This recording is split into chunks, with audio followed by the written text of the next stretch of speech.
Ku berdiam dekat Bapa, semakin indah, indah ku rasa. Aku dilayakkan untuk memuji Dia. Kudus, kuduslah Raja segala raja.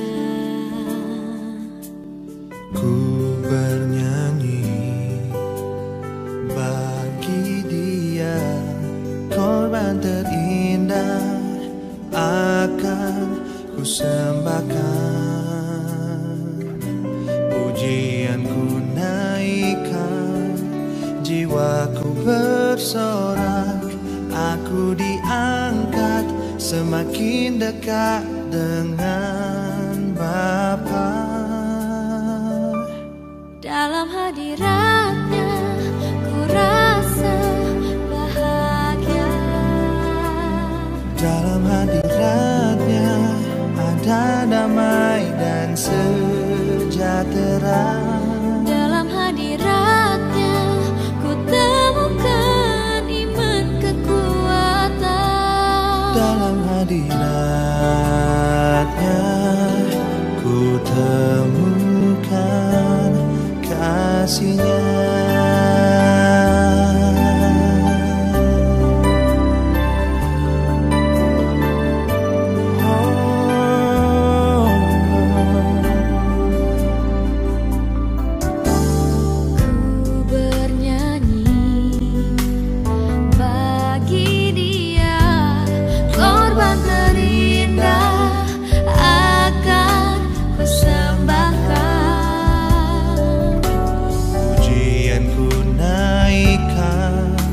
Jiwaku bersorak, aku diangkat semakin dekat dengan Bapa.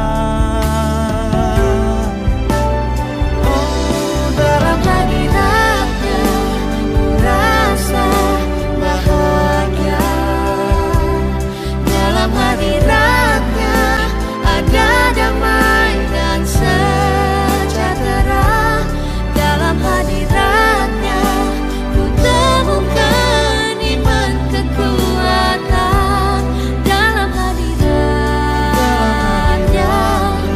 ku temukan kasih-Nya.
ajaib, Tuhanku ajaib, kasih-Nya ajaib bagiku. Yesus ajaib, Tuhanku ajaib, rahmat-Nya kekal selamanya. Tak berubah kasih-Nya, setiap hari bertambah indahnya. Sampai bumi berlalu dan habislah ragaku, Yesusku ajaib bagiku. Oh Yesus ajaib, Tuhanku ajaib, kasih-Nya ajaib bagiku. Yesus ajaib, Tuhanku ajaib, rahmat-Nya kekal selamanya. Tak berubah, tak berubah kasih-Nya, setiap hari bertambah indahnya. Sampai bumi berlalu dan habislah ragaku, Yesusku ajaib bagiku. Tak berubah, tak berubah kasih-Nya, setiap hari bertambah indahnya. Sampai bumi berlalu dan habislah ragaku, Yesusku ajaib bagiku. Kita deklarasikan dengan iman, saudara. Katakan sama-sama. Yesus ajaib, Dia berkuasa. Oh, ada mujizat sebab Yesus ajaib. Oh, Yesus ajaib, Dia berkuasa.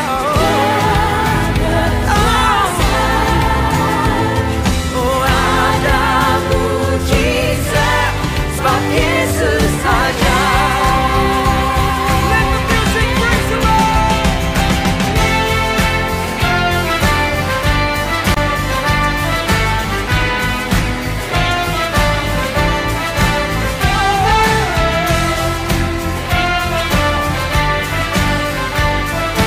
Sama-sama saudara, kita katakan Yesus ajaib. Yesus ajaib, Dia berkuasa, berkuasa. Ada mujizat sebab Yesus ajaib. Mari sama-sama. Tak berubah kasih-Nya, setiap hari bertambah indahnya.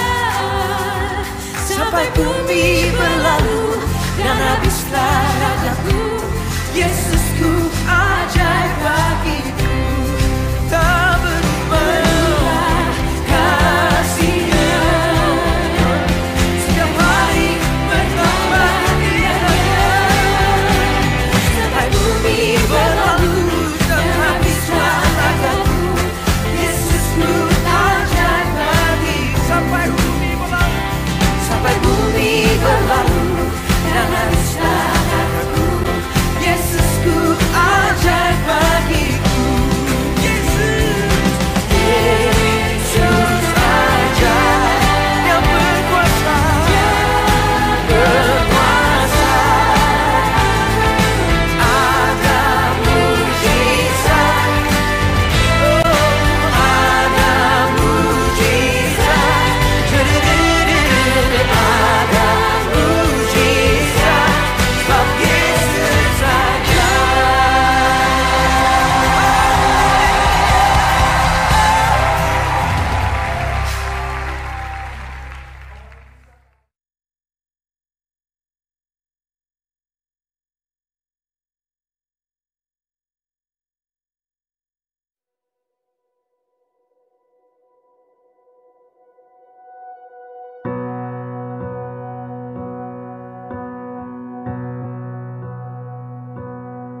You took a stone to kill a giant, took a staff to part the sea, and only you could do so much with ordinary things. You took a slave to tame a lion, took a rock to make a spring, and only you would choose a shepherd boy to be a king. So I don't have to be the strongest, 'cause you are perfect in my weakness. If you can move a mountain with faith like a grain of mustard seed, I wonder what you could do with me.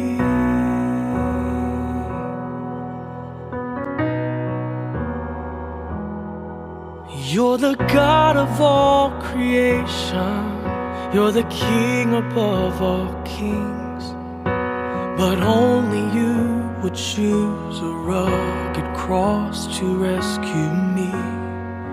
You're the healer of the broken, by faith I still believe. You took on my flesh, you conquered death. Lord, you are my victory. So I don't have to be the strongest,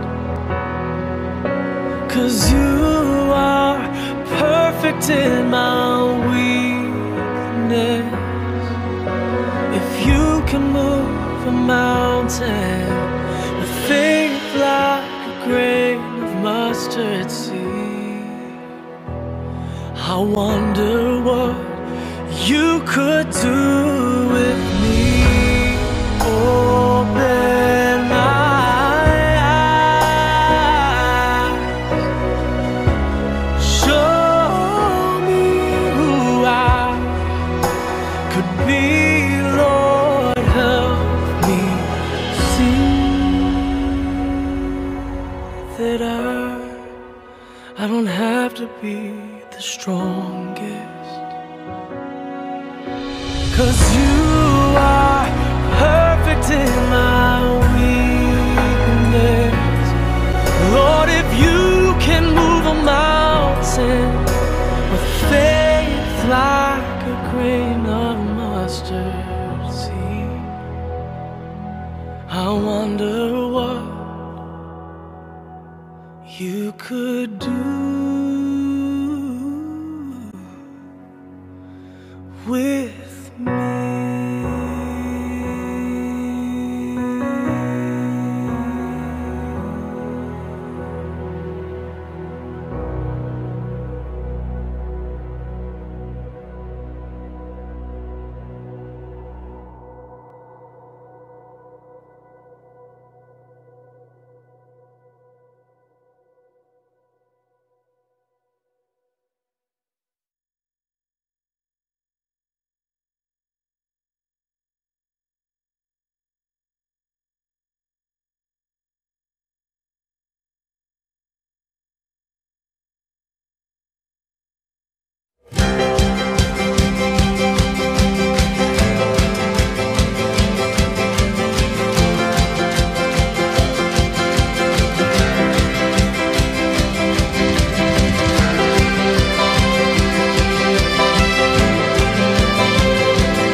terhitung bintang-bintang menerangi seisi dunia.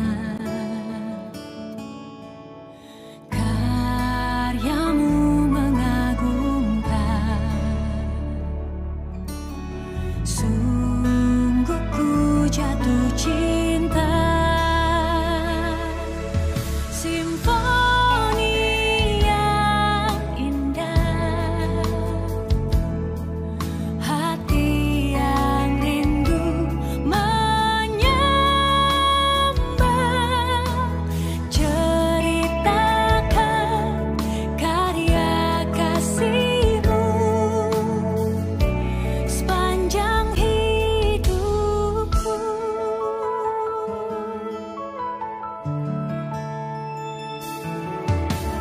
Kau merangkai jagat raya yang terbingkai indah di semesta.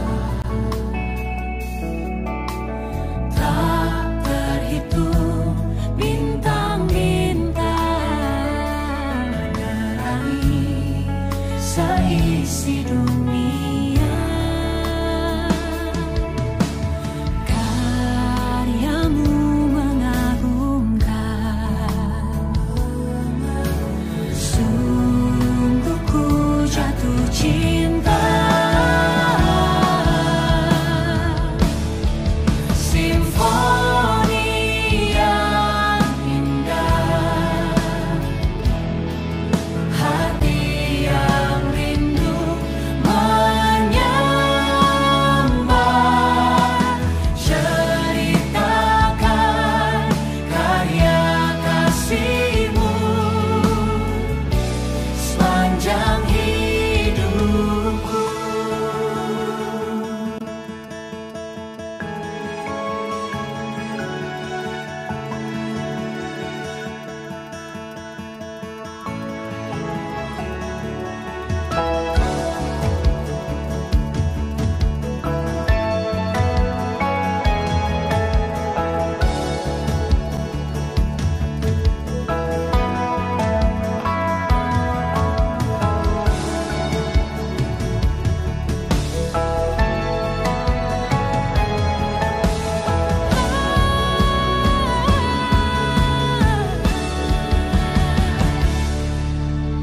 Karyamu mengagumkan,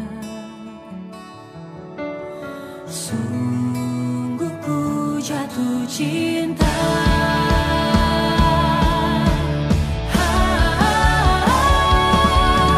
Simfoni yang indah, hati yang rindu menyembah, ceritakan kasih-Mu sepanjang hidupku.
Ajarku mengerti saat jalanmu tak bisa kulihat. Kau tetap setia, ingatkanku lagi. Hidupku ada di dalam tanganmu,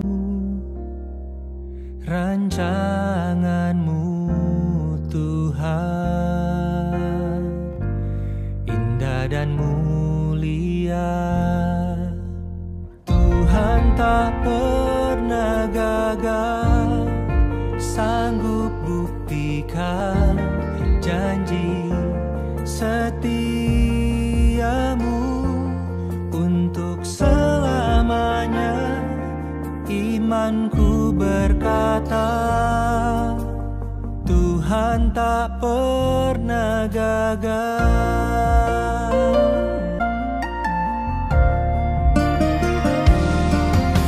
Ajarku mengerti saat jalanmu tak bisa kulihat. Kau tetap setia, ingatkanku lagi. Hidupku ada di dalam tanganmu, rancanganmu Tuhan, indah dan mulia. Tuhan tak pernah gagal, sanggup buktikan janji setiamu untuk selamanya. Imanku berkata, Tuhan tak pernah gagal.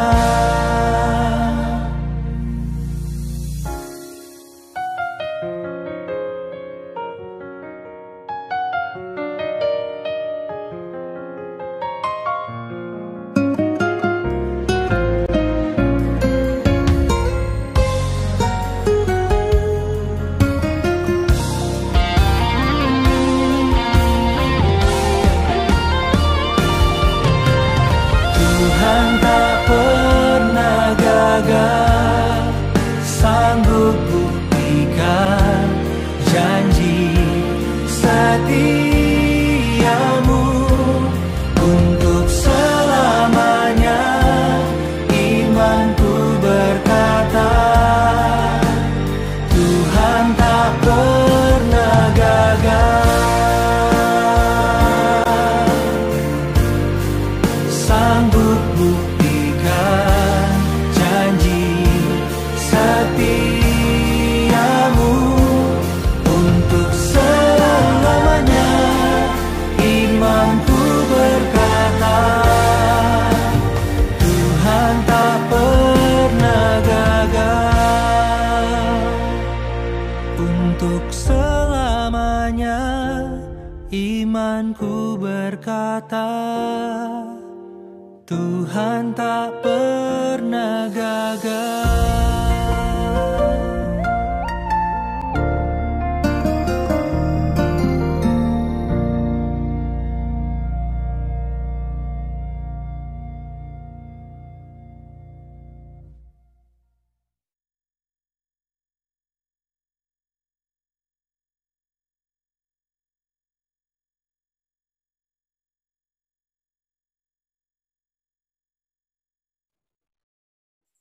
Shalom saudara-saudara yang kekasih di dalam Yesus Kristus Tuhan kita. Biarlah pada hari ini, pada minggu ini, tanggal 11 Juli 2021, kita akan ibadah raya. Dan kita biarlah mendekatkan diri kita kepada Tuhan. Walaupun hanya dengan online, tapi kita harus bersyukur bahwa kita masih bisa beribadah kepada Tuhan. Dan kita dapat menaikkan pujian-pujian kita untuk meninggikan nama Tuhan, untuk kemuliaan nama Tuhan. Saya undang untuk bangkit berdiri, kita nyanyikan lagu bahwa Yesus kepadamu kami berseru Tuhan. Karena Engkau adalah penolong satu-satunya. Haleluya. Kita nyanyikan pujian ini. Katakan,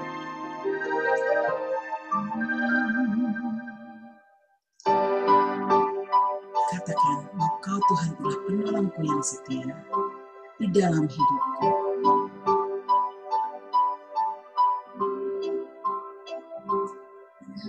Tuhan, menolong dalam hidupku, ku percaya kepadamu. Kau pegang tanganku dan tuntun langkahku. Yesus, kau perlindunganku, kau Tuhan. Amin. Kekuatan dalam hidupku, menolongku dalam kesesakan. Kau gunung batuku dan pertahananku. Yesus, kau kemenanganku. Yesus, padamu ku berseru. Yesus, padamu ku berseru. Kaulah penyelamatku. Terpujilah kau Tuhanku. Mulutku memuji namamu sepanjang umur hidupku. Terpujilah kau Tuhanku di atas segalanya. Katakan lagi, kau Tuhan, penolongku yang setia. Kau Tuhan, kekuatan dalam hidupku, penolongku dalam kesesakan. Kau gunung batuku dan pertahananku. Yesus, kau kemenanganku. Yesus, padamu ku berseru. Yesus, padamu ku berseru. Kaulah penyelamatku. Terpujilah kau Tuhanku.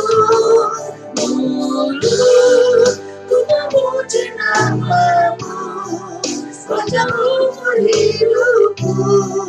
Terpujilah kau Tuhanku di atas segalanya. Yesus, padamu ku berseru. Kaulah penyelamatku.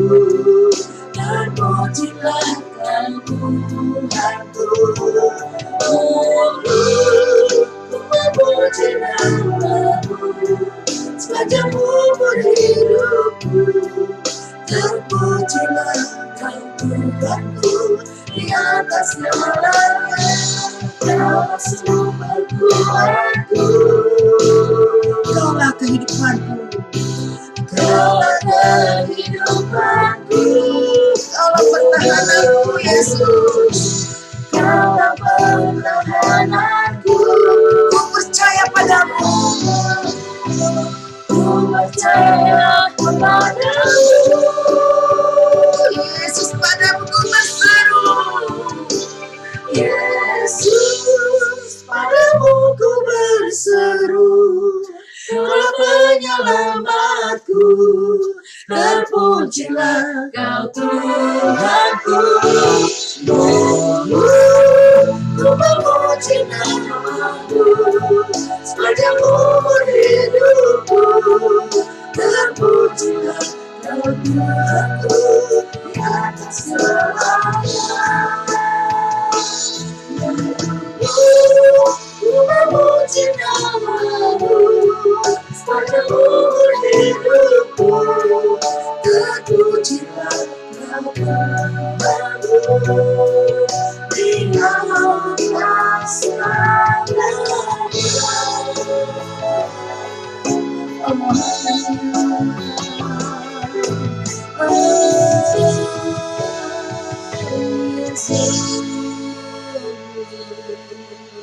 Benar Bapa, Kau di atas segala-galanya Tuhan. Mulut kami memuji namamu Bapa. karena Engkau adalah sumber kekuatan kami Tuhan. Terima kasih Yesus, terima kasih Tuhan. Karena padamu kami hanya dapat berseru Tuhan. Hanya kepadamu Bapa kami hanya dapat bersandar. Karena Engkau adalah sumber dan sumber dari segala sumber Tuhan. Engkau adalah penolong kami satu-satunya. Terima kasih Yesus, terima kasih. Biarlah kami akan memulai ibadah kami pada pagi hari ini Bapa.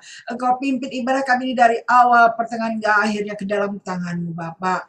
Kami serahkan Tuhan dan Kau urapi dari WL Tuhan, singer, pemain musik, biarlah Tuhan semuanya itu hanya guna hormat kemuliaan bagi nama-Mu Bapa. Dan bagi jemaat yang hadir dan yang mengikuti online pada saat ini juga Bapa, Kau urapi kami satu persatu.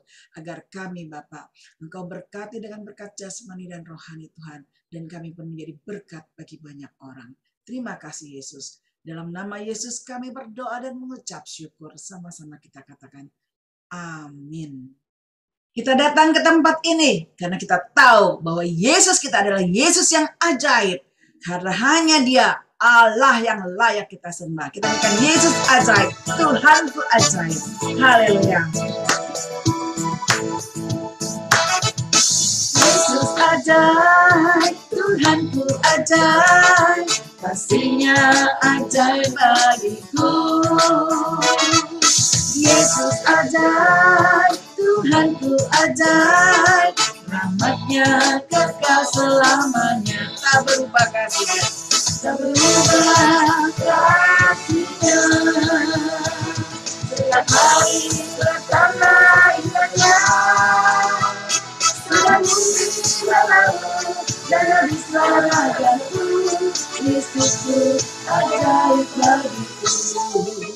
Katakan Yesus ajaib bagi kami. Yesus ajaib, Tuhanku ajaib, kasih-Nya ajaib bagiku. Yesus ajaib, Tuhanku ajaib, rahmat-Nya kekal selamanya, tak berubah kasih-Nya, tak berubah kasih-Nya. Setiap hari bertambah indahnya, sampai bumi berlalu dan habislah ragaku, Yesusku ajaib bagiku. Tak berubah kasih-Nya, setiap hari bertambah indahnya, sampai bumi berlalu dan habislah ragaku, Yesusku ajaib bagiku. Benar, tak berubah kasih Yesus. Dia berkuasa. Dia berkuasa. Ada mujizat. Ada mujizat. Buat Yesus aja. Yesus aja, Dia berkuasa. Yesus aja. Dia berkuasa. Ada mujizat buat Yesus aja. Haleluya. Yesus kita ajaib, Dia berkuasa. Setiap hari kita merasakan mujizat yang Tuhan berikan bagi kita. Haleluya. Kalau kita sungguh luar biasa, kita patut bersyukur kepada Dia, karena Dia Allah yang patut kita sembah. Yesus aja, Dia berkuasa. Ada mujizat, ada mujizat buat Yesus aja.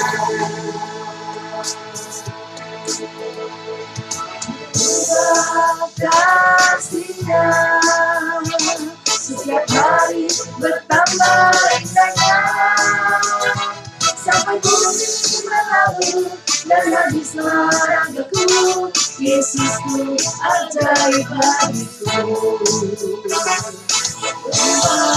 Kasih-Nya setiap hari bertambah indahnya, sampai bumi berlalu dan habislah ragaku, Yesusku ajaib bagiku.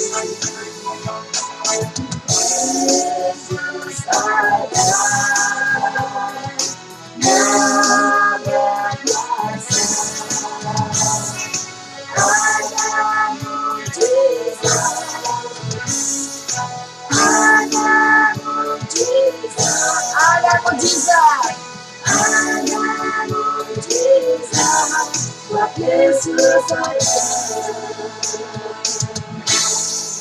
Oh haleluya. Yesus kita ajaib. Yesus kita luar biasa. Setiap hari kita merasakan mujizat dari Tuhan. Kita hidup sampai saat ini. Kita bisa bernafas sampai saat ini. Karena mujizat yang Tuhan berikan bagi kita. Kalau seperti orang-orang di sekitar kita. Mereka COVID. Mereka mencari oksigen di mana-mana. Yang sekarang sudah berlipat kali ganda harganya. Dan ada yang sudah mencari kemana-mana tapi tidak dapat. Akhirnya mereka juga lolos. Mereka lewat. Mereka menghadap yang maha kuasa. Tapi kita pada saat ini diberikan kesempatan oleh Tuhan. Dan kita diberikan nafas dengan cuma-cuma oleh Tuhan. Biarlah kita terus memuji dan memuliakan Tuhan. Karena kita tahu Allah kita adalah satu-satunya. Dia penolong kita. Kalau sampai kita masih hidup hingga sekarang ini. Kalau hati kita sakit, hati kita hancur. Kita ingat Tuhan Maha Pengasih. Kita sudah disakiti oleh orang lain. Mungkin kita dicaci maki orang lain. Kita difitnah oleh orang lain. Tapi kita belajarlah untuk mengampuni mereka semua. Mungkin kita juga tanpa kita sadari, kita telah menyakiti orang lain. Kita minta ampun kepada Tuhan. Kalau kita belum bisa, kita mohon kepada Tuhan. Karena Tuhan sudah mengampuni dosa kita. Biarlah kita belajar juga untuk mengampuni dosa orang-orang di sekeliling kita yang sudah menyakiti kita, yang sudah menghakimi kita. Karena Allah kita luar biasa. Bagaimana Allah bisa mengampuni kita kalau kita saja tidak mau mengampuni orang lain. Biarlah kalau kita akan mendengarkan pujian, kita akan menyanyikan pujian, ampunilah Bapa. Karena kami tahu Engkau sudah mengampuni kami. Haleluya. Ketika hati kita telah disakiti, ajar Tuhan untuk memberi hati mengampuni. Ketika hidup kita telah dihakimi oleh orang lain, ajarlah dari Tuhan untuk memberikan hati mengasihi mereka. Ketika hatiku telah disakiti, ajarku memberi hati mengampuni. Ketika hidupku telah dihakimi, ajarku memberi hati mengasihi. Ampuni bila kami, ampuni bila kami tak mampu mengampuni yang bersalah kepada kami, seperti hati Bapa mengampuni, mengasihi tidak pamrih. Ketika kami disakiti, ajarlah Tuhan untuk kami mengasihi mereka juga. Ketika hatiku telah disakiti, ajarku memberi hati mengampuni. Ketika hidupku telah dihakimi, ajarku memberi hati mengasihi. Ampuni kami, ampuni bila kami tak mampu mengampuni yang bersalah kepada kami, seperti hati Bapa mengampuni, mengasihi tiada pamrih. Kami belajar untuk mengampuni saudara-saudara kami, karena kami tahu bahwa kami berbagai kekurangan daripada mereka. Haleluya Yesus. Kami mau Tuhan menyerahkan hidup kami sepenuhnya Bapa, untuk belajar mengasihi Bapa saudara-saudara kami Tuhan. Haleluya. Bila kami tak mampu mengampuni salah kepada diri, seperti hati Bapa mengampuni, mengasihi tiada pamrih. Seperti hati Bapa mengampuni, mengasihi tiada pamrih. Haleluya.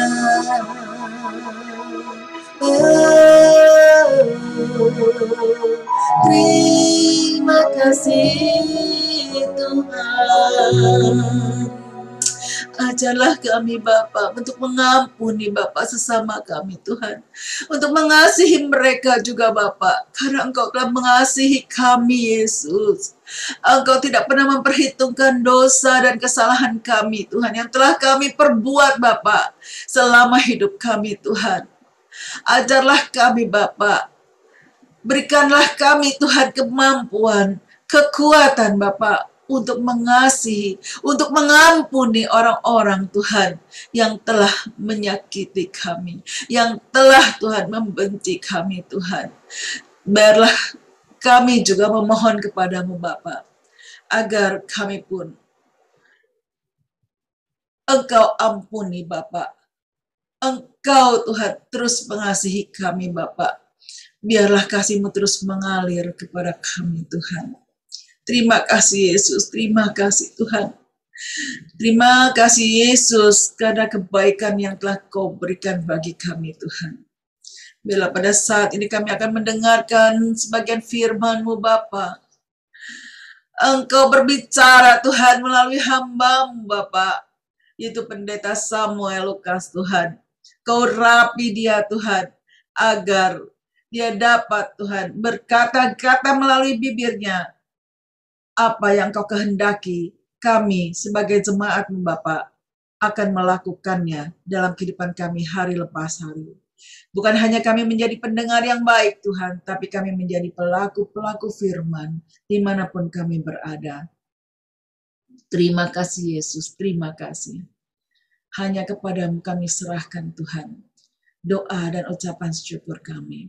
Haleluya, haleluya. Sama-sama kita katakan amin.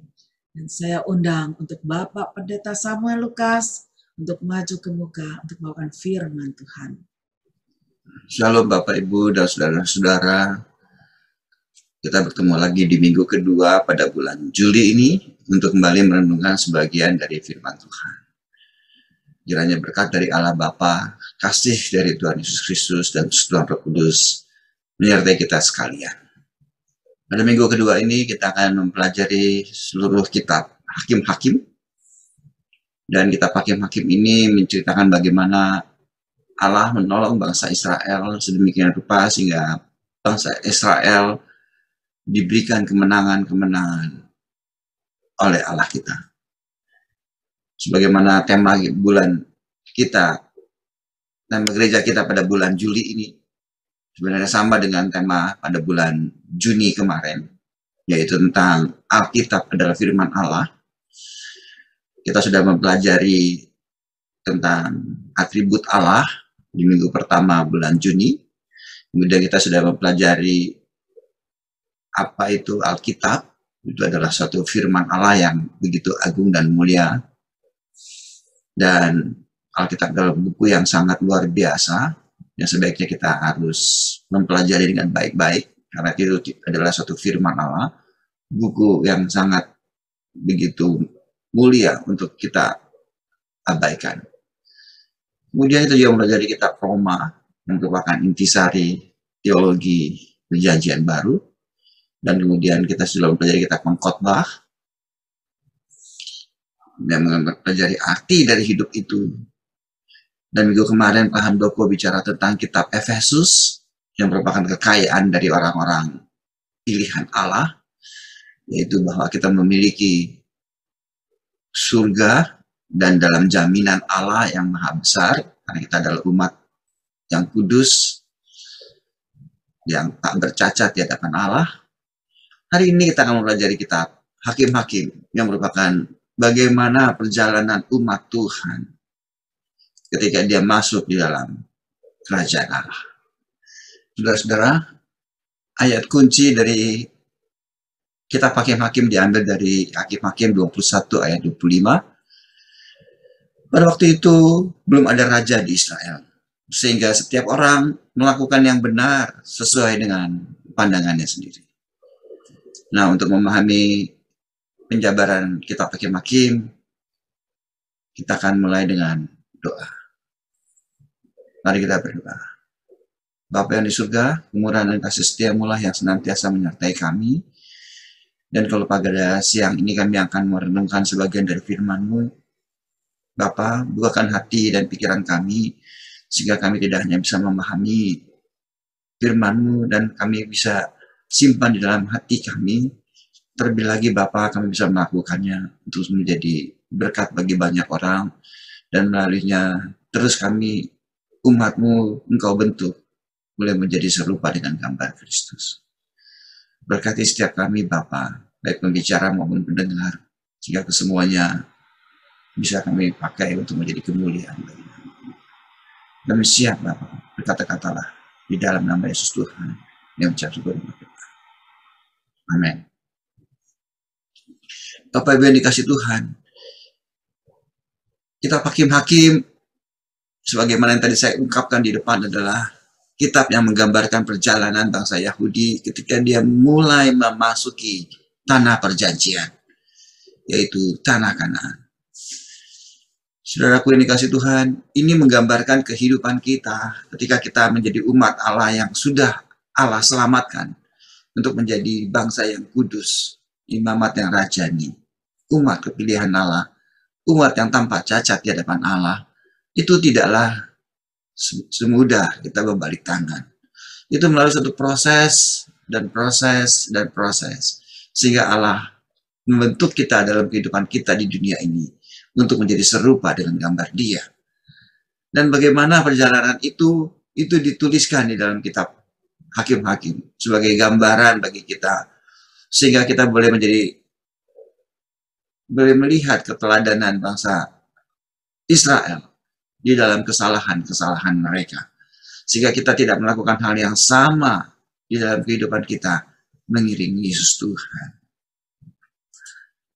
Saya akan mulai pembahasan dari kitab ini pada bagian pendahuluan.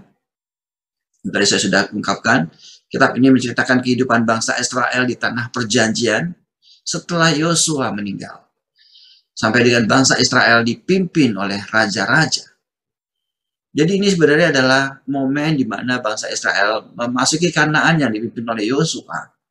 Dan ketika Yosua mau tutup mata, ketika dia mencapai tanah Kanaan sebagaimana yang Allah janjikan kepada Abraham, bahwa keturunannya akan menduduki negeri yang Tuhan janjikan kepada Abraham, yaitu Kanaan, yang menggambarkan janji Tuhan kepada seluruh umat manusia di muka bumi ini, bahwa mereka yang percaya Kristus akan memiliki hidup kekekalan. Dia harus menghidupi dalam kehidupan kekekalan itu bagaikan menghidupi hidup di dalam tanah Kanaan. Kita sudahlah pimpin untuk keluar dari dosa-dosa, untuk hidup ke dalam janji-janji Allah di tanah Kanaan. Demikian juga bangsa Israel. Setelah Yosua meninggal, kisah ini semuanya terjadi. Jadi kisah ditulis di dalam kitab Hakim-Hakim ini tidak ditulis dalam kronologi waktu. Maksudnya adalah Hakim-Hakim 1 itu tidak dimulai setelah atau sebelum kitab Hakim-Hakim 2, Hakim-Hakim 3 sebelum Hakim-Hakim 1, didahului oleh Hakim-Hakim 1 dan 2, dan seterusnya. Tidak. Kalau kitab Kejadian kan itu kronologis. Habis ini terjadi ini, habis itu terjadi. Kalau kitab Hakim-Hakim tidak. Hakim-Hakim 1 itu bukan berarti waktunya lebih awal dibanding Hakim-Hakim 2, demikian juga Hakim 3 dan Hakim 21. Tidak ditulis dalam urutan waktu. Bapak Ibu yang dikasih Tuhan. Yang kedua, kisah-kisah yang dituliskan di dalam kitab Hakim-Hakim itu mungkin di dalam perjalanan waktu sepanjang 310 sampai 410 tahun. Jadi ini adalah waktu yang cukup panjang kisah-kisah ini ditulis. Jadi bukan pada waktu kejadian yang bersamaan. Kisah ini panjang waktunya, saudara. Yang dikasih Tuhan. Makanya ada banyak penggalan-penggalan cerita. Karena penggalan-penggalan cerita yang ada di sana, itu waktu-waktunya mungkin berbeda-beda. Diperkirakan seluruh kitab Hakim-Hakim itu dalam kurun waktu sebesar 300 sampai 400 tahun. Saudara yang dikasih Tuhan. Penulis kitab Hakim-Hakim tidak terlalu jelas siapa penulisnya. Banyak para scholar, para peneliti Alkitab mengatakan bahwa Hakim-Hakim ini ditulis oleh Nabi Samuel. Tapi beberapa lagi meragukannya bahwa itu adalah Nabi Samuel. Tetapi yang pasti, saudara yang dikasih Tuhan, diduga penulis hidup pada zaman raja-raja. Jadi kisahnya sudah berlalu, baru ditulis oleh salah seorang yang hidup di dalam kisah zaman raja-raja. Padahal kisah yang ada dalam Hakim-Hakim ini adalah kisah yang terjadi 300 sampai 400 tahun sebelum zaman raja-raja. Jadi memang ada catatan-catatan sejarah sedemikian rupa, dan karena pengilhaman Roh Kudus, orang ini bisa mencatat seluruh kisah yang ada di kitab Hakim-Hakim. Bapak Ibu dikasih Tuhan, sebagaimana tadi saya gambarkan bahwa kisah ini menggambarkan bagaimana Allah mendidik umatnya. Meskipun umatnya sebenarnya tidak layak untuk dididik. Allah adalah pemberi kemenangan. Ya, saudara gue dikasih Tuhan. Kitab Hakim-Hakim adalah kitab yang menceritakan bagaimana bangsa Israel meskipun hidupnya tidak berkenan Tuhan. Meskipun hidup mereka itu tidak mentaati kebenaran firman Tuhan. Tetapi toh Allah menjaga umatnya. Allah memelihara umatnya. Dan Allah memberikan kemenangan-kemenangan kepada umatnya. Ini kisah yang digambarkan oleh Hakim-Hakim. Ini merupakan suatu kisah yang menjamin bagi setiap kita. Meskipun hidup kita memang di dalam menjalani kehidupan kekekalan di dunia ini. Kadang kita jatuh bangun, kita tidak taat kepada Tuhan. Kita gagal mentaati segala perintah-perintahnya. Namun tetap Allah memelihara umatnya. Namun Allah tetap memelihara saudara dan saya di dalam kegagalan-kegagalan kita. Bahkan Allah senantiasa memberikan kemenangan-kemenangan kepada kita. Tetapi ini kisah ini bukan berarti lalu kita bisa hidup seenaknya dalam pemeliharaan Allah. Kita hidup tidak usah sesuai dengan kebenaran firman aja, toh Allah akan tolong kita. Saudaraku, ini bukan maksud dari kitab Hakim-Hakim ditulis. Kitab Hakim-Hakim ditulis untuk dengan satu maksud bahwa Allah lah yang memelihara umatnya.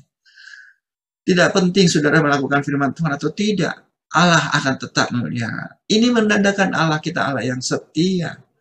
Allah yang memegang janjinya. Allah yang tidak pernah gagal untuk memelihara umatnya. Namun, di dalam pemeliharaan yang sedemikian rupa, bangsa Israel toh tetap berulang-ulang sampai kurang lebih selama 400, mungkin sampai 3-4 generasi zaman itu, saudara, yang dikasih Tuhan. Tapi Allah setia untuk menolong umatnya. Jadi melalui kitab Hakim-Hakim ini kita belajar satu hal. Keselamatan yang Allah beri memang adalah jaminan yang Allah berikan. Itu sama sekali tidak ditentukan apakah kita mau menaati firman Tuhan atau tidak. Itu sama sekali tidak berarti adalah usaha setiap kita untuk menjaga keselamatan. Keselamatan adalah pemberian Allah 100%. Keselamatan adalah anugerah Allah. Kalau kita diminta untuk menjaga keselamatan itu supaya kita bisa masuk dalam kekekalan, ada usaha manusia untuk menjaga keselamatan itu untuk kita masuk ke dalam kekekalan. Semua manusia akan gagal. Bersyukur keselamatan yang Tuhan beri kepada kita adalah karena pemeliharaan Allah, karena janji Allah. Dan kita hanya hidup dalam janji-janji itu. Makanya kenapa dalam kitab-kitab perjanjian baru dituliskan, hiduplah oleh iman. Hiduplah oleh dalam perjanjian dengan Allah. Hidup belajar tentang firman. Supaya hidup kita di bumi ini hidup dalam kesuksesan, hidup di dalam kemuliaan, jauh dari segala kesulitan-kesulitan. Benar bangsa Israel itu ditolong Tuhan. Benar bangsa Israel diberikan kemenangan-kemenangan. Meskipun mereka tidak taat pada firman Tuhan. Tapi bangsa Israel hidup dalam segala kesulitan-kesulitan. Tentu kita tidak mau demikian. Kita diberikan kemenangan, tapi dalam segala kesulitan-kesulitan, kita hidup dalam struggle. Di dalam perjuangan-perjuangan yang berat. Dan akhirnya Allah menolong kita. Tentu kita tidak mau hidup demikian di dalam janji yang Tuhan beri. Kita mau hidup dalam keadaan yang baik. Dan senantiasa Tuhan memberi pertolongan. Bukankah itu, saudara? Makanya kenapa kita butuh kitab Hakim-Hakim. Kita butuh mempelajari kitab ini. Supaya kita bisa memahami apa yang menjadi masalah bangsa Israel. Sehingga hidup mereka meskipun ditolong Tuhan, tapi hidup mereka hidup penuh dengan segala perjuangan. Saudara yang dikasih Tuhan, jadi kitab Hakim-Hakim itu sebenarnya adalah kisah yang berulang. Ya, mereka berulang terus menjalani kisah ini, saudaraku yang dikasih Tuhan. Maka timbullah Hakim 1, lalu masalah lagi, timbullah Hakim 2, lalu masalah lagi, timbullah Hakim 3, dan seterusnya berulang terus, saudara yang dikasih Tuhan. Sampai 400 tahun, saudara. Saudara yang dikasih Tuhan, pengulangan ini dimulai dari mana? Pengulangan ini biasanya dimulai dari pertama. Israel melakukan apa yang jahat. Bangsa Israel itu beribadah kepada Allah lain. Padahal firman Tuhan, jangan ada ilah lain di hadapanku. Kata firman Tuhan di dalam 10 perintah Musa yang Tuhan berikan kepada Musa. Yang pertama, mereka gagal. Mereka mencari ilah-ilah lain, meninggalkan Allah yang benar. Dan karena dia meninggalkan Allah yang benar, Allah mendatangkan suatu bangsa atau penguasa dari bangsa lain untuk menindas mereka.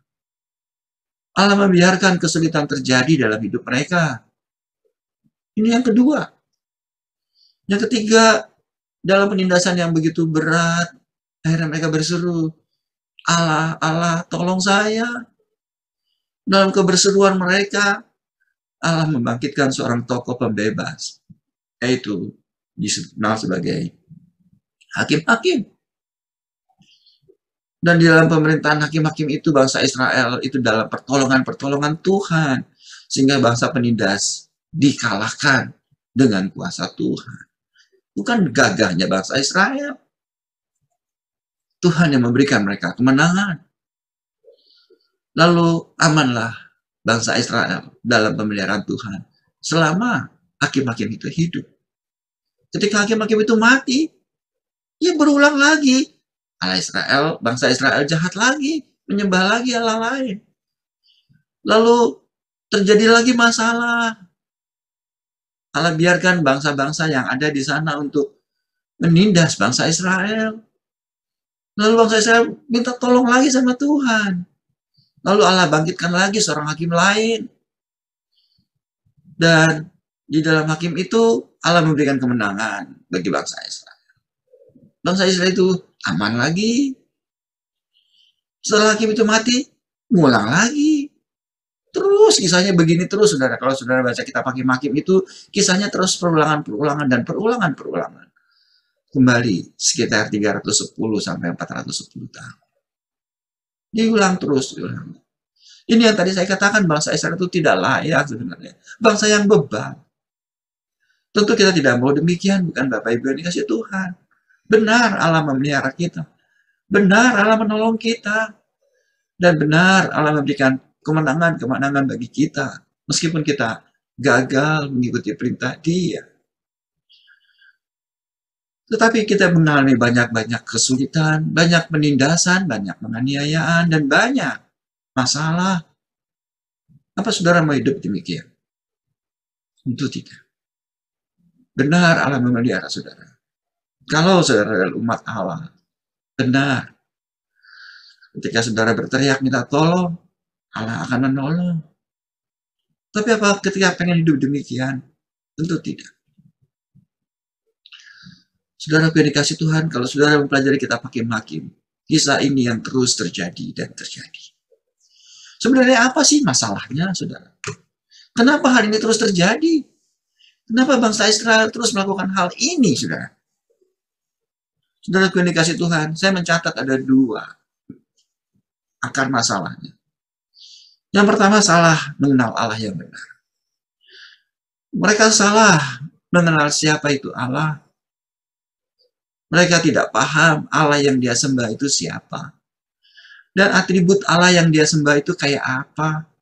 Dia tidak mengerti dan dia salah maksud, saudara. Yang kedua, mereka tidak taat akan firman Allah. Saudara yang dikasih Tuhan, kalau kita mengalami masalah ini dalam hidup ini, ketika kita hidup di dalam keselamatan, kita mungkin akan mengalami banyak masalah. Kisah berulang, kita pakai Hakim, terjadi dalam hidup saudara dan saya.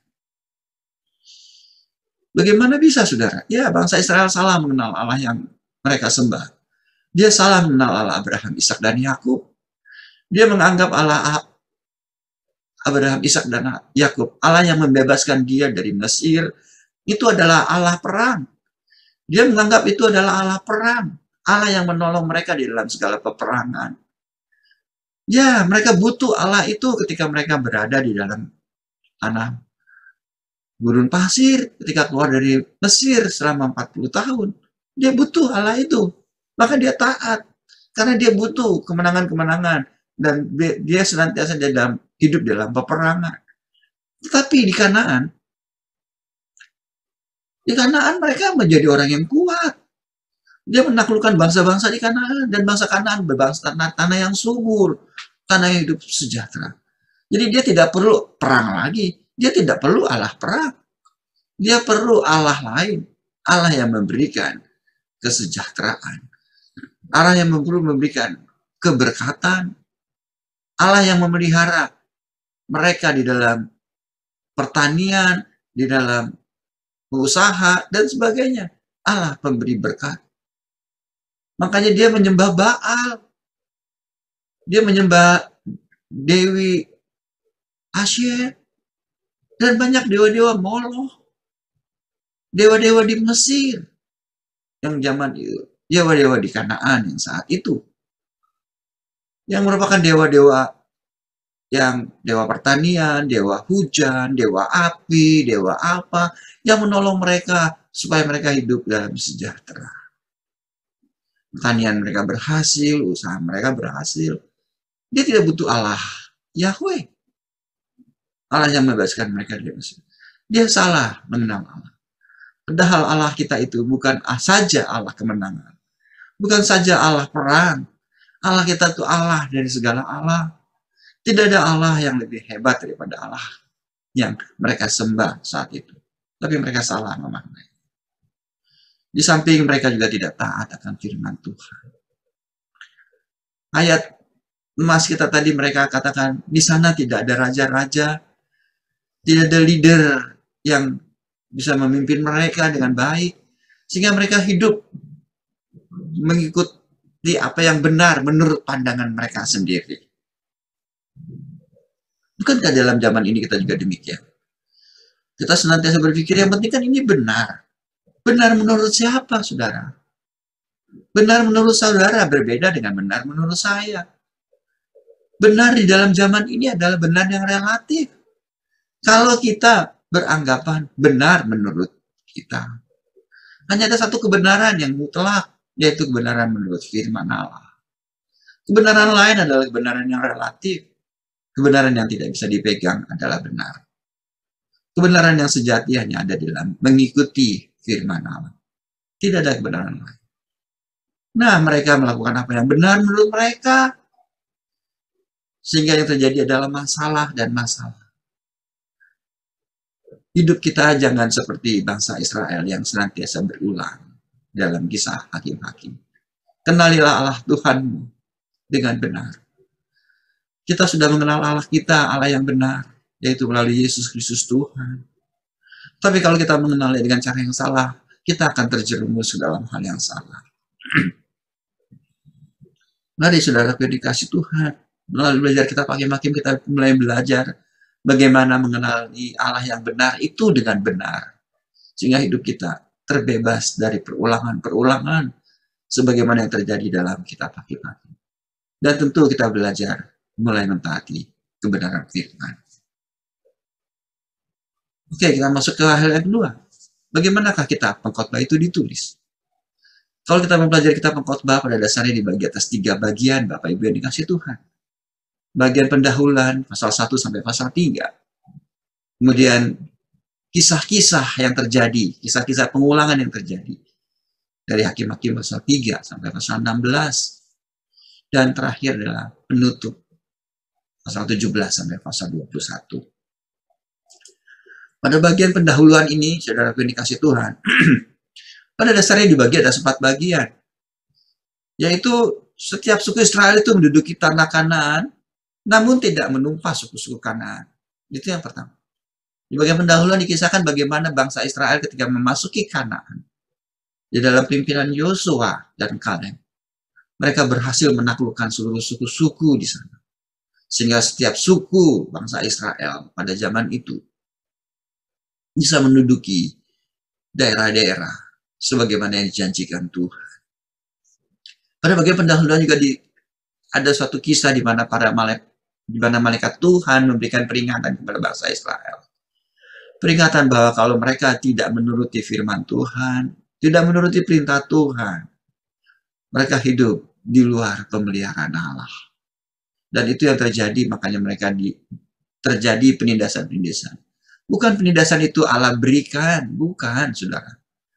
Penindasan yang terjadi kepada bangsa Israel yang tidak taat kepada firman Allah, itu karena memang kesalahan bangsa Israel, yaitu tidak menumpas suku-suku yang ada di Kanaan ketika mereka menaklukkannya. Ya, saudara. Ketiga, bangkitnya angkatan yang jahat di mata Tuhan. Karena ketidaktaatan orang tua, tentunya anaknya juga menjadi tidak taat, cucunya juga menjadi tidak taat, dan ini terus berulang. Jadi angkatan yang tidak mengenal Tuhan. Saudara bayangkan saja, orang tua yang mengalami mujizat-mujizat Tuhan ketika mereka ada di perjalanan menuju Kanaan, bagaimana karya Allah yang dahsyat yang mereka alami. Toh mereka tidak mentaati firman Tuhan. Anaknya malah tidak mengalami hal yang dialami papanya. Lebih tidak taat, saudara. Apalagi cucunya yang tidak mengalami bagaimana pertolongan Tuhan juga tidak taat. Jadi memang benar mujizat-mujizat itu tidak membuat kita taat, saudara. Mujizat-mujizat yang kita terima hanya membuat kita kagum kepada Allah kita. Namun apakah kita mentaatinya? Itu adalah hal yang lain. Memang benar dengan adanya mujizat ada sebagian orang yang taat. Memang benar ada. Tapi itu hukumnya tidak demikian. Mentaati firman hanya karena pertolongan Roh Kudus. Hanya kita mau dibentuk Tuhan. Bukan pekerjaan sesaat. Kemudian di dalam pendahuluan juga dikisahkan bagaimana bangsa-bangsa yang tidak mengenal Tuhan itu dibiarkan hidup berdampingan dengan bangsa Israel. Ini, saudara, menjadi persoalan utama. Jadi, saudara, maksudnya gimana? Di bagian pendahuluan penulis mengisahkan kisah-kisah yang terjadi di dalam kisah pasal 3 sampai pasal 16 dan seterusnya. Itu dikarenakan bangsa Israel tidak taat kepada perintah Tuhan. Tuhan sudah mengingatkan bangsa Israel ketika memasuk Kanaan itu memusnahkan semua penduduk yang ada di Kanaan. Mematikan, baik tidak hanya ternak-ternak yang ada, tetapi orang-orang yang ada di sana juga dibunuh. Tetapi bangsa Israel ketika menaklukkan Kanaan, mereka tidak membunuh penduduk asli Kanaan. Mereka tidak membunuh, mereka membiarkan mereka hidup berdampingan. Ini ketidaktaatan yang kecil, saudara. Sepertinya ketidaktaatan yang kecil. Tuhan kok jahat ya, harus ngebunuhin semua orang. Kan saya tidak membunuh, itu baik. Saudara aku yang dikasih Tuhan, kita mungkin bisa melihat saat ini dengan jelas, sebagaimana nyanyian Trust His Heart. Tetapi Allah melihat, saudara, dari awal sampai akhir. Allah tahu kalau mereka tidak membunuh saat ini orang-orang yang jahat itu di Kanaan, mereka akan merusak bangsa Israel. Dan itu yang terjadi. Kebenaran manusia itu relatif, saudara. Tapi Allah yang tahu persis kebenaran sejati. Kita pikir tidak membunuh itu baik. Kita pikir. Tapi Tuhan melihat sampai ke ujungnya. Tuhan tahu bahwa ini adalah akar persoalan yang besar. Dan mereka tidak tahu. Mereka tidak menumpas suku-suku Kanaan dengan habis. Mereka membiarkan mereka hidup. Dan akhirnya mereka bertumbuh dan menjadi pengganggu dalam kehidupan bangsa Israel di Kanaan. Saudara gue dikasih Tuhan, ini mengisahkan hidup kita. Ketika kita diselamatkan Tuhan, toh kita tidak langsung jadi suci, jadi kudus, dan jadi perkenanan Tuhan. Tidak. Kita sama seperti orang yang sebelum kita mengenal Tuhan.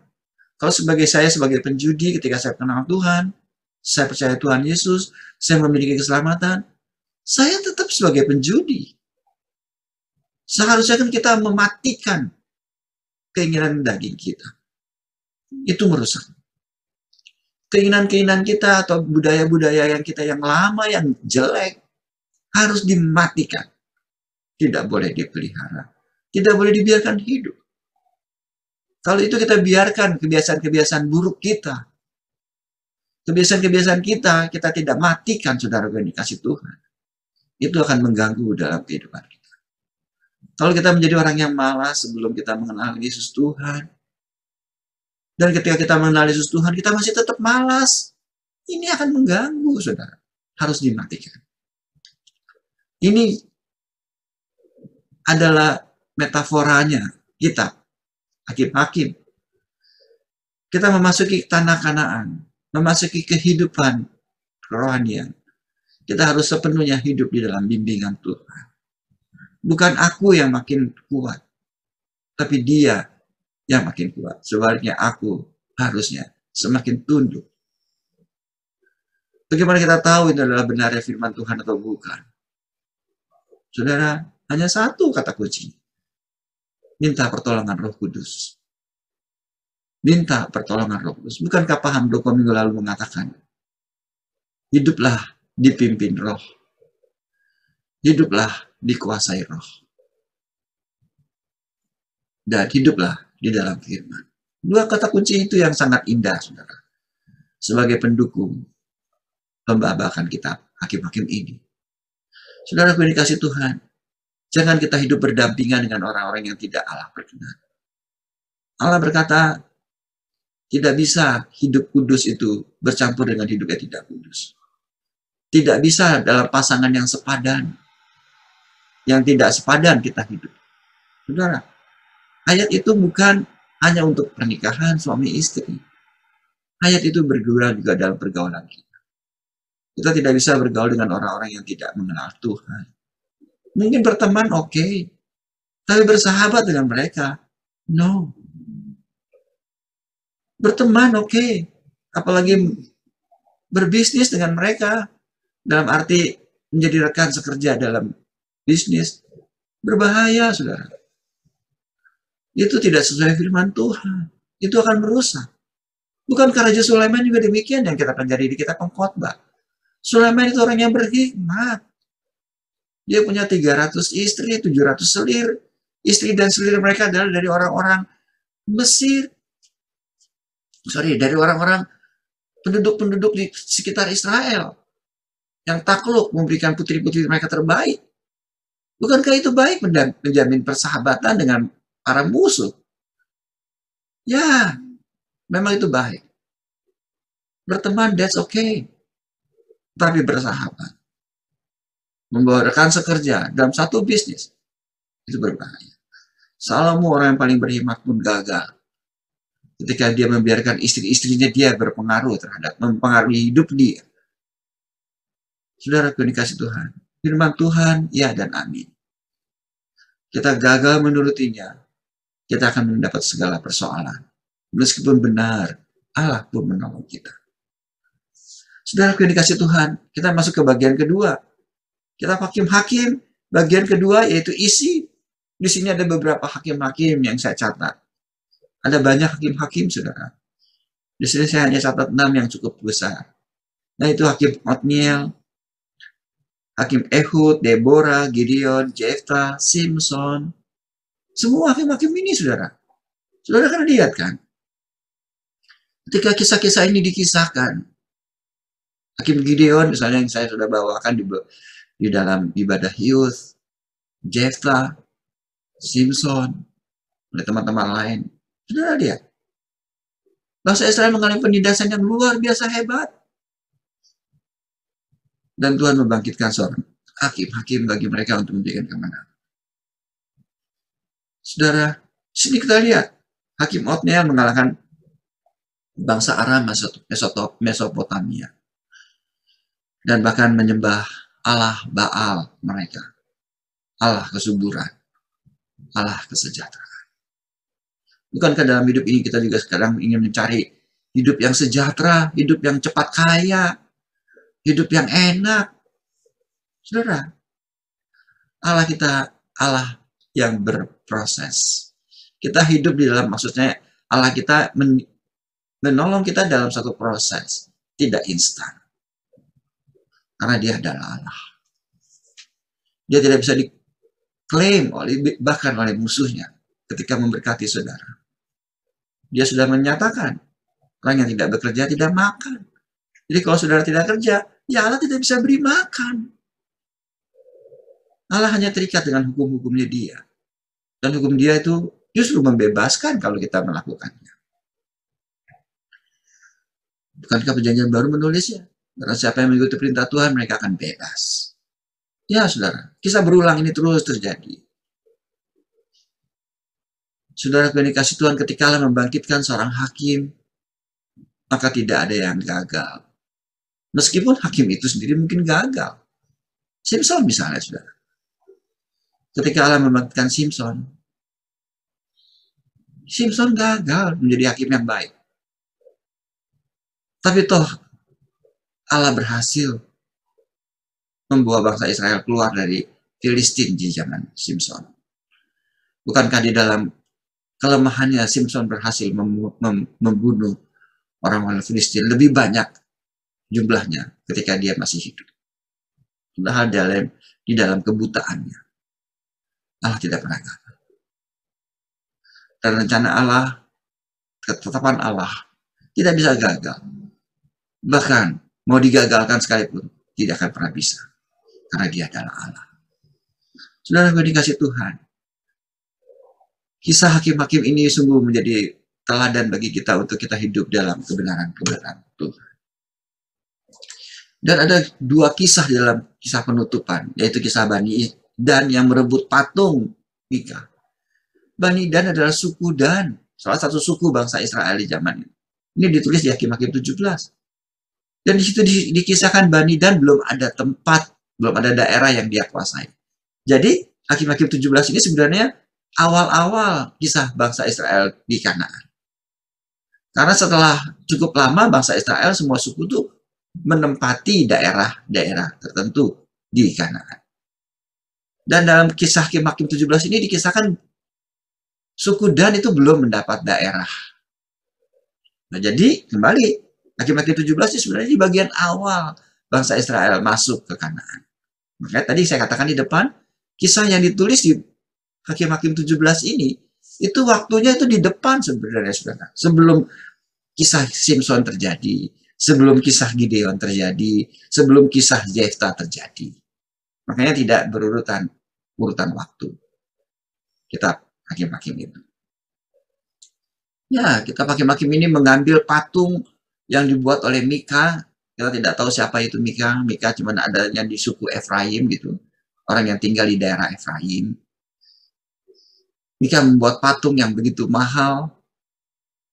Dan patung itu dijadikan dewa, disembah. Dan orang Lewi menjadi nabinya bagi si Mika. Orang Lewi menjadi nabinya, menjadi imamnya bagi Mika atas patung itu. Saudara, sesat banget, saudara. Padahal orang Lewi adalah suku-suku khusus yang Allah tentukan. Suku-suku yang hanya untuk Allah. Saudara, dia menjadi hakim atas oleh keluarga Mika dan menyembah patung yang dibuat Mika. Dan suku Dan merampas patung itu dan menjadikan orang Lewi tadi, saudara, menjadi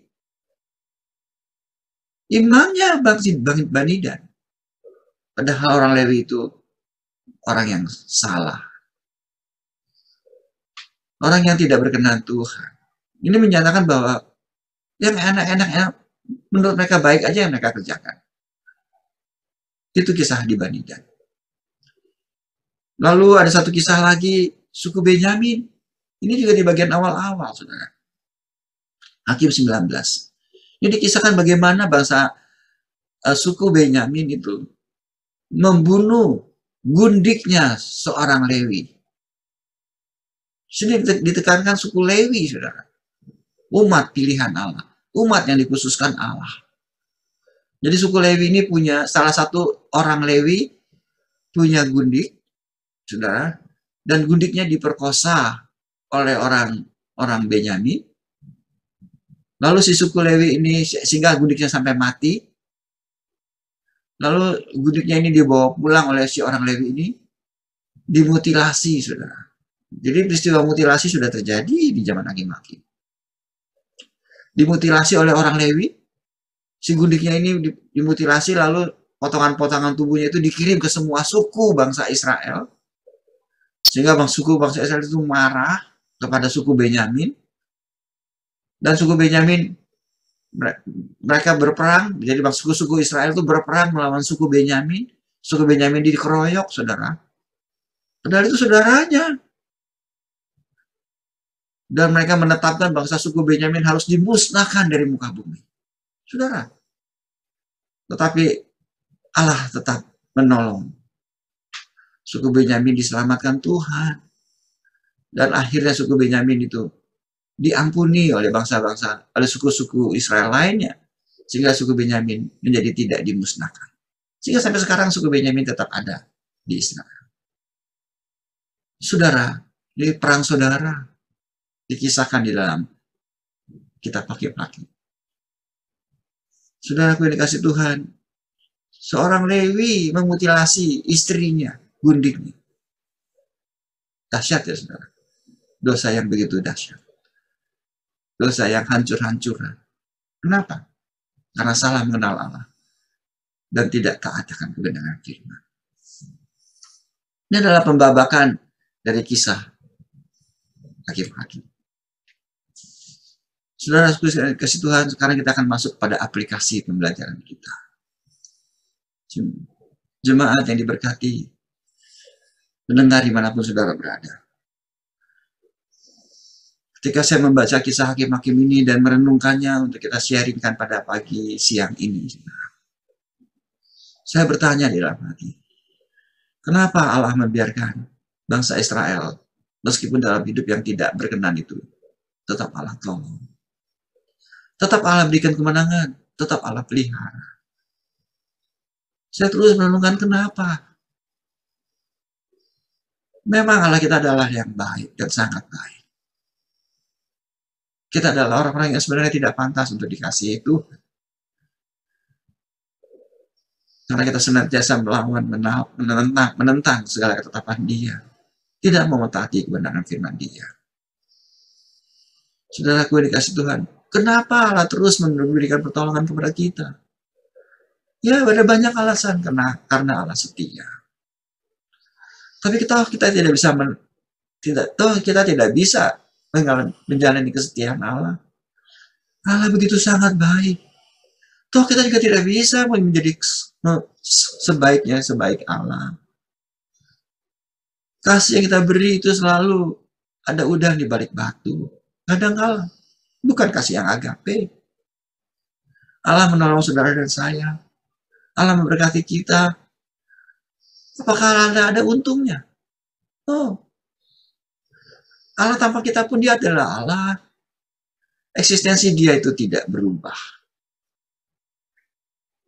Bukan karena kita maka Allah jadi lebih terkenal. No, Allah sudah terkenal. Bagaimana dengan saudara dan saya? Kita melakukan perintah-perintah Tuhan. Kita melakukan segala perbuatan baik yang adalah dari pertolongan Tuhan juga. Itu supaya apa, saudara? Supaya kita memiliki hidup yang kekal? No. Kita memilikinya, hidup kekal itu, tanpa segala perbuatan baik kita. Jika kita menjadi kurang termotivasi untuk melakukan dengan baik. Karena kita pengen punya andil. Untuk mendapatkan reward kekekalan itu. Saudara, kita melakukan semuanya ini sebenarnya dengan satu maksud. Hanya karena kita sudah dimenangkan dan sudah ditebus Tuhan. Bukankah sudah selayaknya kita menjadi serupa dengan gambar Kristus? Bukankah sudah selayaknya kita menjadi serupa dengan image-nya Allah? Bukankah kita ini adalah ciptaan? Jadi dalam kisah ini saya ingin mengambil satu aplikasi untuk hidup kita yang bisa kita coba belajar terapkan. Karena ini juga pernah terjadi. Kisah yang akan saya kisahkan ini sungguh-sungguh terjadi. Saudara, ada 3 tokoh yang saya ingin ungkapkan. Yang pertama adalah Matthew. Matthew West, dia adalah seorang penyanyi. Seorang komposer lagu juga barangkali. Dia adalah seorang penyanyi, mungkin besar penyanyi rohani, saudara. Dia sering mengadakan konser-konser juga. Entah itu rohani atau bukan, saya tidak penting. Yang penting dia menuliskan satu kisah, satu lagu. Lagu yang menggambarkan kisah hidup dari Ibu Reni. Ibu Reni ini punya seorang anak namanya Megan. Megan ini anak yang baik menurut kisahnya Ibu Reni. Anak yang dengar-dengaran. Ibu Reni punya 4 anak. Megan adalah salah satunya. Dan ketika umur 20-an, saya lupa persisnya, atau 22, Megan di dalam pesta dengan teman-temannya di pantai gitu, ditabrak oleh Eric, saudara, yang menyetir mobil dengan mabuk. Megan mati dan juga temannya. Saudara yang dikasih Tuhan, kisah ini adalah kisah nyata. Tentunya Ibu Reni begitu bersedih, begitu marah dengan Eric. Eric diputusi oleh hakim di penjara selama 22 tahun. Ibu Reni begitu marah kepada Eric dan dia begitu mendendam. Tetapi dalam kemarahannya, justru Ibu Reni mengalami masa kegelapan di dalam hidupnya yang begitu gelap. Dalam kisah kesaksiannya, Ibu Reni mengatakan demikian. Dia mengalami kegelapan yang luar biasa. Dia tidak bisa melupakan Eric yang membunuh anaknya. Saudara, Reni adalah anak Tuhan. Dia adalah salah satu dari bilangan Allah. Salah satu umat tebusan Tuhan. Dia mengalami penderitaan yang demikian dahsyat, saudara.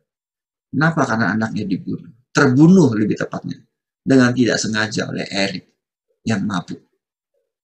Dan Eric pun sudah menerima hukumannya. Eric dipenjara 22 tahun. Di dalam kegelapannya itu mungkin akhirnya Reni memberikan pengampunan. Ya saudara, sulit sekali untuk melakukan hal ini, bukan? Kita disakiti oleh orang. Dan kita berikan pengampunan. Saudara yang dikasih Tuhan, dan Alkisah, Reni memberikan pengampunan.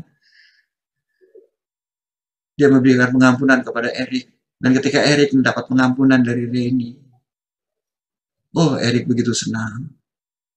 Eric dalam penjara menyesali hidup dia. Dia tidak bisa mengampuni diri dia sendiri karena melakukan kejahatan yang begitu besar dalam mabuknya dia. Tapi apa yang terjadi ya sudah terjadi. 22 tahun dalam penjara. Reni datang ke penjara, memberikan pengampunan kepada Erik. Dan ketika dia menerima pengampunan, Reni justru terbebaskan dari keterikatan kegelapan. Demikian juga ada saudara-saudara dari Reni, semuanya memberikan pengampunan kepada Erik. Dan akhirnya mereka ke dalam membawa sidang ke pengadilan untuk memberikan pengampunan, untuk memohon kepada hakim untuk membebaskan Erik.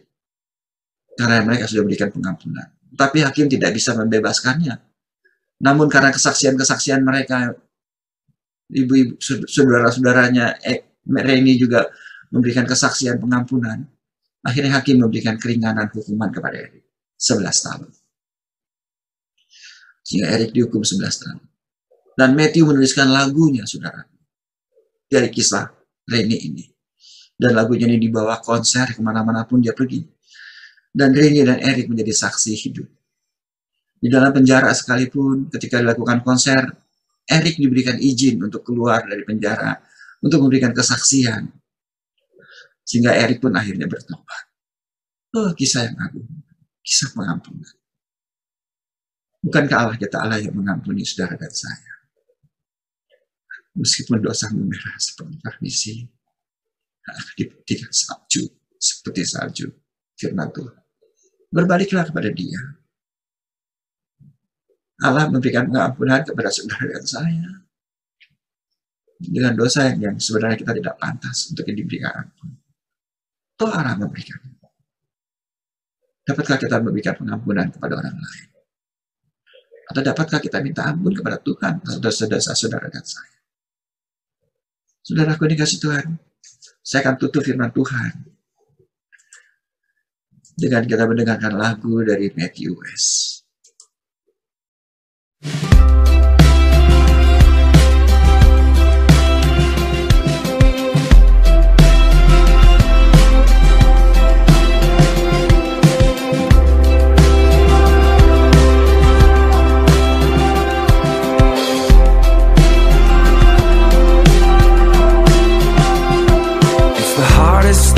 Give away, and the last thing on your mind today, it always goes to those who don't deserve. It's the opposite of how you feel when the pain they caused is just too real. Takes everything you have to say the word forgiveness. Forgiveness.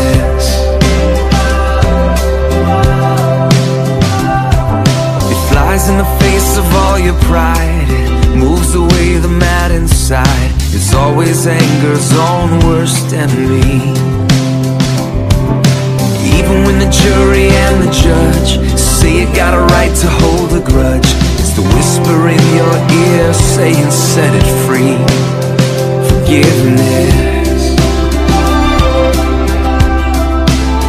Forgiveness.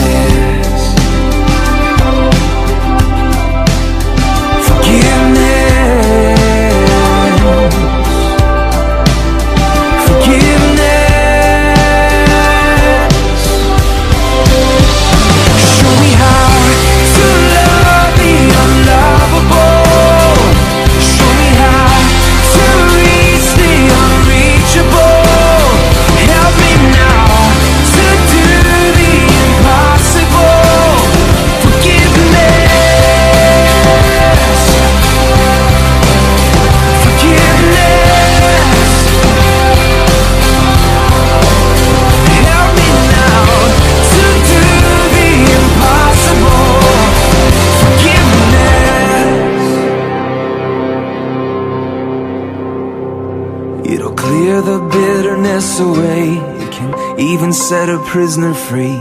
There is no end to what its power can do.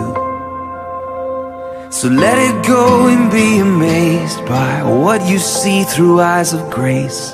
The prisoner that it really frees is you. Forgiveness. Forgiveness. Forgiveness.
Bapak Ibu yang dikasih Tuhan, setelah kita mendengarkan lagu tadi, dan kita akan akhiri firman Tuhan pada siang hari ini, tapi sebelumnya coba renungkanlah beberapa pertanyaan berikut.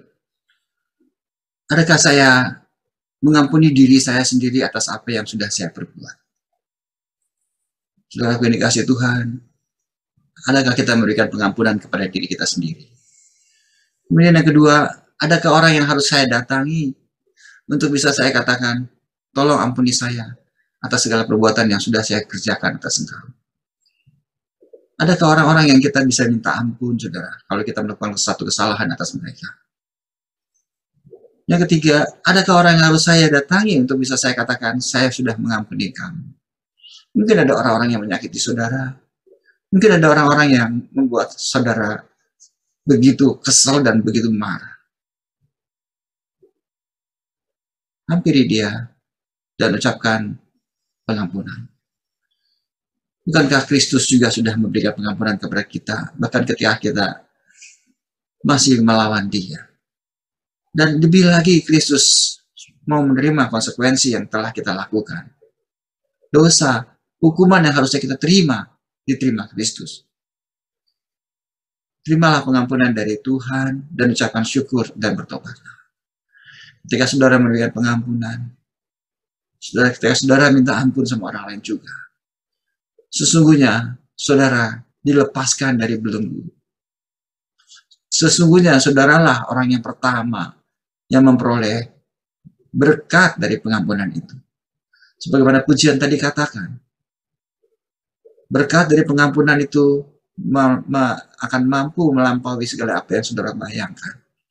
Tidak hanya saudara dibebaskan dari belenggu keterikatan, tetapi saudara pun mendapat berkat kasih karunia Tuhan. Mari kita berdoa. Terima kasih Tuhan untuk kasih setiamu. Engkau memberikan kitab hakim-hakim ini bagi setiap kami, sehingga kami boleh meneladani ketidakberhasilan bangsa Israel di zaman itu, supaya kami hidup penuh keberhasilan di zaman saat ini, dalam hidup kekekalan bersama dengan Engkau di bumi ini. Berkati setiap kami Tuhan, mampukan kami melihat Engkau, mampukan kami melihat kasih-Mu yang begitu mulia atas kami, sehingga kami hidup terus Engkau perbaharui, dan Roh Kudus tolong kami untuk memberikan pengampunan, dan tolong ampuni segala kesalahan kami, sehingga kami boleh hidup di dalam kasih karunia-Mu yang senantiasa berlimpah. Berkati jemaat ini kasih Tuhan, berkati setiap kami Bapa. Di dalam nama Yesus Tuhan yang mengucap syukur dan berdoa. Amin. Sebelum kita akhiri ibadah kita pada siang hari ini, ada beberapa pengumuman yang baiknya kita dengarkan. Yang pertama, ibadah umum seperti biasa minggu depan masih online, dimulai pukul 10.30. Nanti pembicaranya orang yang baru pertama kali bicara di KDC, yaitu Ibu Lorawati. Kemudian ada ibadah Start Kit, Bapak Ibu dikasih Tuhan, ajak anak-anak kita untuk ikuti ibadah online. Hari Minggu juga jam 8.30. Kisahnya kisah series, khotbahnya khotbah series, untuk membawa anak-anak makin hari makin mengenal Tuhan, tahu cerita-cerita Alkitab, dari perjanjian lama, rencananya terus sampai ke perjanjian baru. Supaya anak-anak sekolah minggu bisa memahami seluruh kisah yang ada di Alkitab dengan baik, sehingga nanti ketika dia besar, paling tidak dia pernah mengingat kisah-kisah Alkitab, sehingga di dalam segala sesuatu biar Tuhan bisa bekerja di dalam hidup dia. Bawa anak-anak belajar untuk dengar firman Tuhan sejak dini. Juga Star Youth masih online untuk hari Sabtu jam 18.30. Ini juga kisahnya firman Tuhannya tentang series tokoh-tokoh Alkitab, supaya anak-anak muda bisa mengenal kisah-kisah yang ada di Alkitab, tokoh-tokoh perjanjian lama maupun perjanjian baru, sehingga dalam kehidupan mereka, dalam jalani kehidupan mereka, mereka pun mungkin mengenang kisah-kisah ini, sehingga mereka boleh kembali kepada jalan Tuhan dan boleh meneladani hal-hal yang baik, bahkan menolak hal-hal yang buruk yang mereka alami. Dan ada doa malam pujian dan doa khusus untuk doa-doa syafaat bagi seluruh jemaat, bagi seluruh gereja. hari Rabu jam 18.30 online. Ya, kadang doa ini memang tidak sangat diminati oleh banyak orang, hanya beberapa anak muda dan beberapa pengurus yang ikut doa. Ada baiknya kita join dalam doa ini, karena doa adalah nafas kehidupan orang percaya. Doa juga nafas gereja kita, KDC. Jadi saya berharap kita bisa ikuti doa malam hari Rabu 18.30. Dan jangan lupa menerapkan protokol 5M aturan pemerintah supaya kita lebih cepat bisa onsite di dalam ibadah. Yaitu memakai masker, jangan lupa mencuci tangan setiap kali kita mau beraktivitas dengan tangan kita, mau makan khususnya atau mau apa gitu. Cuci tangan, jaga jarak kalau kita harus berbicara dengan orang lain, dan jauhilah kerumunan-kerumunan yang memang tidak perlu, dan batasi mobilitas saudara dan interaksi. Kalau sangat tidak perlu, ya tidak perlu kita keluar. Saudara yang dikasih Tuhan, dan kita akan tutup dengan doa syafaat. Kita berdoa untuk keluarga, untuk semua korban COVID dimanapun mereka berada, rencana gereja, seluruh umat Tuhan di muka bumi ini, dan tentu bagi bangsa dan negara. Dan mari kita berdoa dan sekalian doa berkat. Bapa, terima kasih Tuhan, kalau kami boleh kembali bersekutu dengan Engkau dan kembali boleh berdoa untuk keluarga, sehingga Engkau juga lah yang memberkati Papa Mama, berkati anak-anak, berkati saudara-saudara, berkati Opa Oma, dan berkati seluruh generasi setiap kami. Biar melalui setiap kami, mereka pun boleh mengenal Yesus Tuhan. Berdoa bagi mereka yang terkena COVID, Tuhan, Engkau juga Allah yang menolong, memberikan kekuatan, memberikan kesembuhan, dan percepat proses kesembuhan itu, Bapa, sehingga kami boleh kembali bersama-sama melakukan segala sesuatunya untuk menjadi segala kepujian bagi nama-Mu. Berdoa juga untuk program-program gereja yang akan kami jalankan ke depan, Tuhan, baik program ulang tahun gereja nanti bulan November, malam pujian dan penyembahan nanti bulan November untuk anak-anak youth dan umum, juga Natal. Engkau berkati setiap kami Tuhan dalam segala orang-orang yang terlibat, Engkau yang mengirimnya Tuhan, sehingga ketika kami melakukannya, kami boleh melakukannya bagi-Mu, sehingga kami boleh melakukan segala sesuatu untuk segala kepujian bagi nama-Mu. Juga berdoa bagi umat-umat Tuhan di seluruh muka bumi, kasih setia-Mu menyertai mereka, sehingga mereka pun boleh senantiasa hidup dalam kebenaran firman. Dan terakhir yang berdoa untuk bangsa dan negara Indonesia, Tuhan, Kau pimpin Pak Presiden Jokowi menjadi pemimpin utama dalam negeri ini, biar mereka boleh, dia boleh memberikan keputusan-keputusan yang bijaksana, yang sesuai dengan kebenaran firman.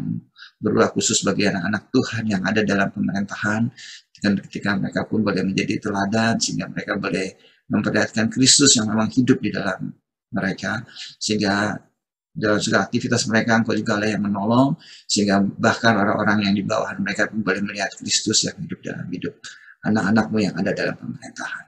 Berkatilah Bapa bangsa dan negara ini, sehingga bangsa dan negara ini boleh menjadi kemuliaan bagi nama-Mu.